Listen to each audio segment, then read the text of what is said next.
నాయకులకు కార్యకర్తలకు పేరు పేరున సోషల్ మీడియాలో కూడా బ్రహ్మాండంగా పార్టీకి మద్దతుగా అండగా నిలబడ్డ మా తమ్ముళ్ళకి మా చెల్లెలకి అందరికీ పేరు పేరున వారికి హృదయపూర్వకంగా ధన్యవాదాలు తెలియజేస్తూ మరి రాష్ట్ర వ్యాప్తంగా నిజానికి అధికార పార్టీ ఎన్ని రకాలుగా ఈ ఎన్నికల్లో సామధాన భేద దండోపాయాలు ప్రయోగించే ప్రయత్నం చేసినా వారు స్పష్టంగా ప్రజల మనసు గెలుచుకోవడంలో విఫలమైనారు అని చెప్పుకోక తప్పదు. మరి సాధారణంగా ఎన్నికలు మీరు ముఖ్యంగా పంచాయతీ ఎన్నికలు కానీ మున్సిపల్ ఎన్నికలు కానీ చూస్తే అధికారంలో ఉన్న పార్టీకి ముఖ్యంగా ఇంకో 2-3 ఏళ్ళు ఉండే అవకాశం ఉన్నప్పుడు, అధికారంలో కొనసాగే అవకాశం ఉన్నప్పుడు మరి ఇది అధికార మార్పిడి కోసం జరిగేది కాదు కదా అనే ఆలోచన ఈ మధ్యన దేశవ్యాప్తంగా ప్రజల్లో కనబడుతూ ఉన్నది. కానీ దానికి భిన్నంగా తెలంగాణలో మీరు చూసినట్టయితే మొన్న పంచాయతీ ఎన్నికల్లో 2 ఏళ్ళు తిరగకముందే కాంగ్రెస్ పార్టీకి ప్రజలు బుద్ధి చెప్తూ దాదాపు 40% గ్రామ పంచాయతీలు బీఆర్ఎస్ పార్టీ కట్టబెట్టారు. పోనీ ముఖ్యమంత్రి గారి లెక్క ప్రకారం తీసుకున్నా, ఆయన బయటికి వచ్చి కూర్చొని ప్రెస్ల మీద చెప్పిన లెక్క ప్రకారం చూసుకున్నా ఆయన సహజంగానే మా తక్కువ చేసి చెప్తాడు కాబట్టి 32% అక్కడ ముఖ్యమంత్రి గారి లెక్క ప్రకారం కూడా మాకు సర్పంచుల్లో ప్రజలు గెలిపించారు. 4000 పైచిలకు గ్రామాల్లో మా సర్పంచులు గెలిచారు.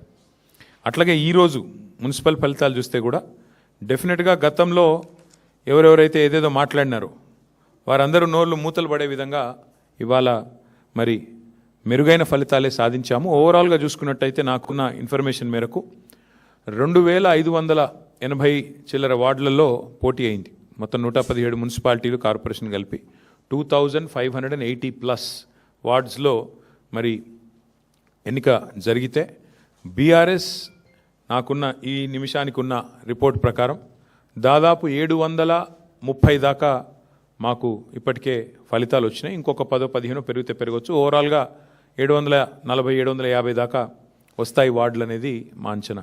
అంటే దాదాపుగా మీరు చూసుకున్నట్టయితే ఒక 30% పైగానే ఇక్కడ కూడా ఫలితాలు వచ్చినాయి. దానికంటే కూడా ముఖ్యంగా చాలా వీరోచితమైన పోరాటం. నిజంగా చెప్పాలంటే కొన్ని చోట్ల ఇవాళ అధికార పార్టీ తట్టుకోలేక ఇవాళ గద్వాలలో ఒక వార్డులో 4 సార్లు రీకౌంటింగ్ చేయించారు. అంటే కాంగ్రెస్ గెలిచేదాకా రీకౌంటింగ్ చేసి ఆఖరికి ఒక ఓటుతో గెలిచిందని చెప్పి అధికారులను అడ్డం పెట్టుకొని గద్వాలలో ఒక వార్డు నెగ్గే ప్రయత్నం చేసినారు. వర్ధనపేటలో ఈ నిమిషానికి మనం ఇక్కడ మాట్లాడుతున్నాం, అక్కడ ధర్నా నడుస్తుంది.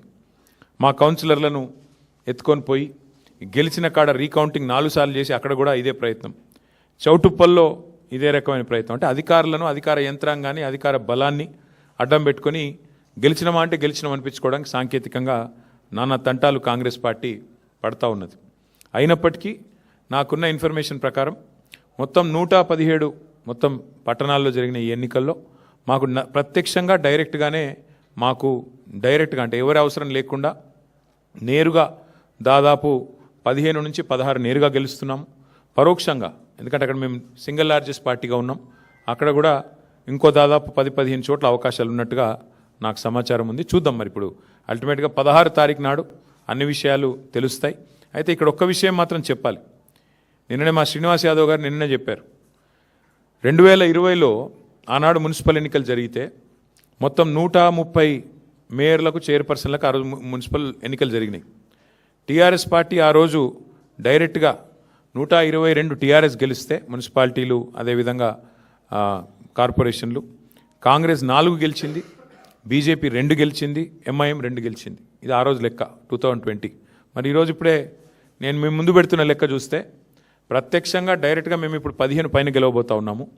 దాంతోపాటు పరోక్షంగా అంటే మేము సింగిల్ లార్జెస్ట్ పార్టీగా ఉన్న కాడ మరి దాదాపు మరో 10-15 చోట్ల మాకు చాయిస్ ఉంది, అవకాశం ఉంది.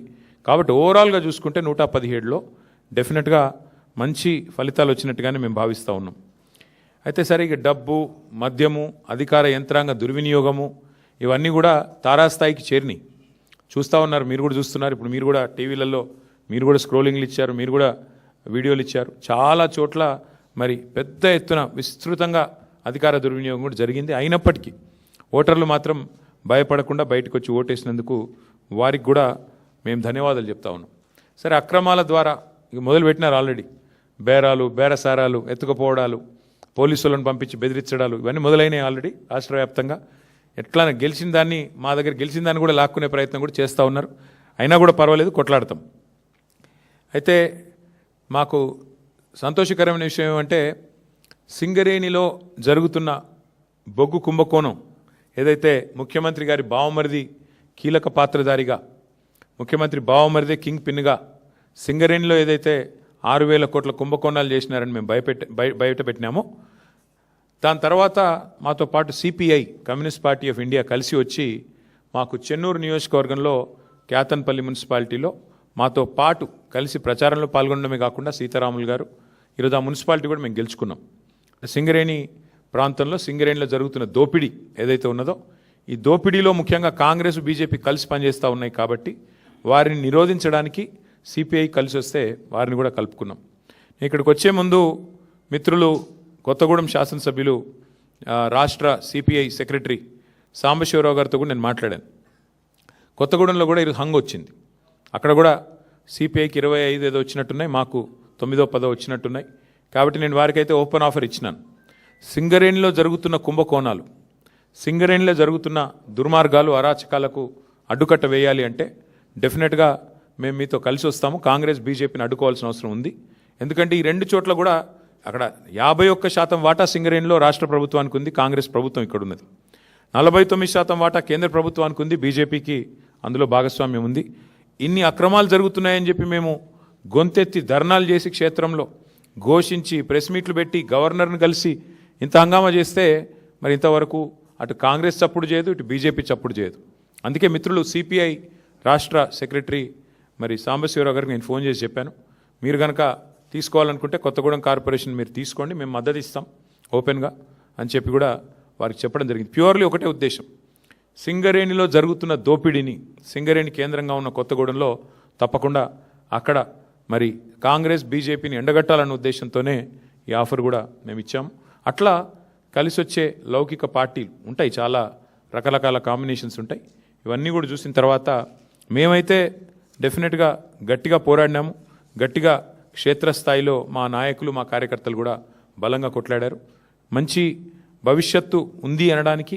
అట్లాగే ఈరోజు మరి ప్రధాన ప్రత్యామ్నాయం ప్రధాన ప్రతిపక్షమే.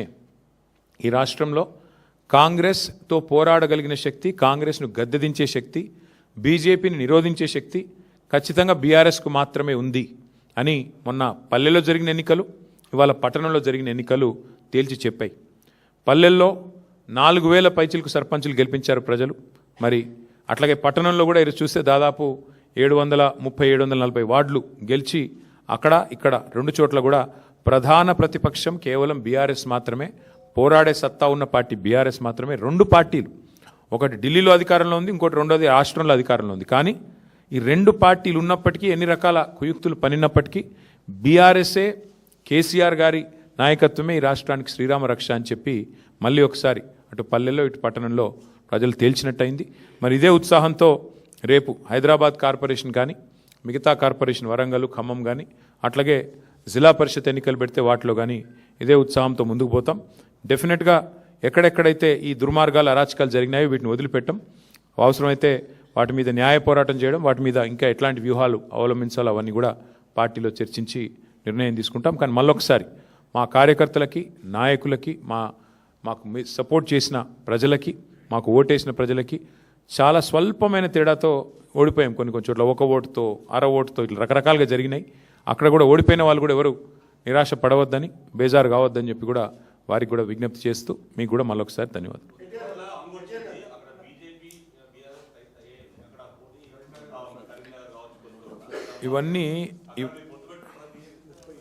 ఇవన్నీ బ్రదర్, ఇవన్నీ ఒక దగ్గర లేట్ల పరిస్థితి దాదాపు 30 చోట్ల ఉంది. కావాలంటే లిస్ట్ చదవమంటే చదువుతాయి, నాకు ఉంది ఎక్కడెక్కడ హంగు ఉన్నది అనే దానికి. ఇగో చదువుతా నేను. జనగామ, మహబాదు, కే సముద్రము, వర్ధన్నపేట, గద్వాల, అల్లంపూరు, దేవరకద్ర, ఇగో మొత్తం 30 లిస్ట్ ఉంది. దీన్ని బట్టి ఏమర్థమవుతుంది నీకు? మేము ఆల్రెడీ స్పష్టంగా గెలిచింది దాదాపు ఒక 15, 16 ఉన్నాయి. అవి కాకుండా 30 హంగు ఉన్నాయి. అంటే రాష్ట్రంలో 117 చోట్ల ఎన్నికలు జరిగితే 30 హంగు ఉన్నాయి, 15 మేము గెలిచినాం. అంటే 46 పోనీ వాళ్ళు గెలిచిందని. కాబట్టి నేనేమంటున్నా అంటే ఇక్కడ ఏ వైఖరి అవలంబించాలి, మా పెద్దలు మా పార్టీ అధ్యక్షులు కేసీఆర్ గారితో కూడా మాట్లాడతాం. అట్లే స్థానిక నాయకత్వ మనోభావాలు కూడా మేము, ఎందుకంటే స్థానిక ఎన్నిక, స్థానిక నాయకుల మనోభావాలు, స్థానికంగా ఏం పరిస్థితులు ఉన్నాయి అవి కూడా బేరీ చేసుకున్నాక నిర్ణయం తీసుకుంటాం. ఇంకా 2 days టైం ఉంది కాబట్టి ఆలోచించి నిర్ణయం తీసుకుంటాము. ఇప్పుడు నేను ఓపెన్గా చెప్పాను, కొత్తగూడెంలో కాంగ్రెస్ బీజేపీ 2 కలిసి సింగరేణికి అన్యాయం చేస్తున్నాయి. ఇందులో వేరే ఉద్దేశం ఏం లేదు, మాకు రాజకీయపరమైన ఉద్దేశం ఎజెండా ఏం లేదు. సింగరేణిని 2 జాతీయ పార్టీలు గొంతు కోస్తున్నాయి.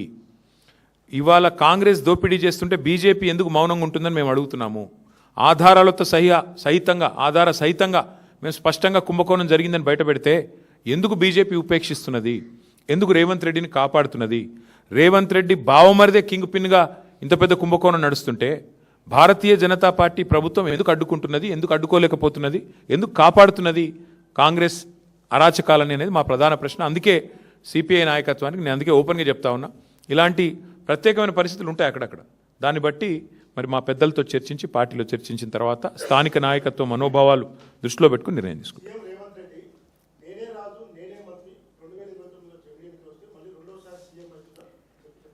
సరే అనేది ఇక చాలామంది అట్లా అనుకున్న వాళ్ళు ఇదివరకు చూడలేదా? తుగ్లక్ ఉండే ఒకడు, ఇక చాలామంది ఉన్నారు అసొంటోళ్ళు.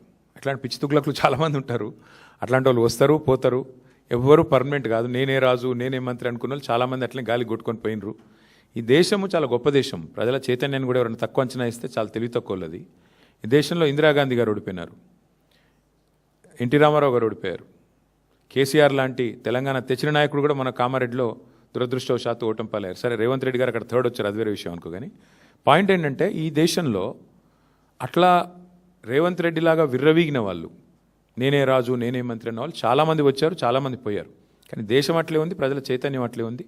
చైతన్యాన్ని తక్కువ అంచనా వేసిన వాళ్ళు ఎవరైనా కూడా గాలికి పోతారు భవిష్యత్తులో.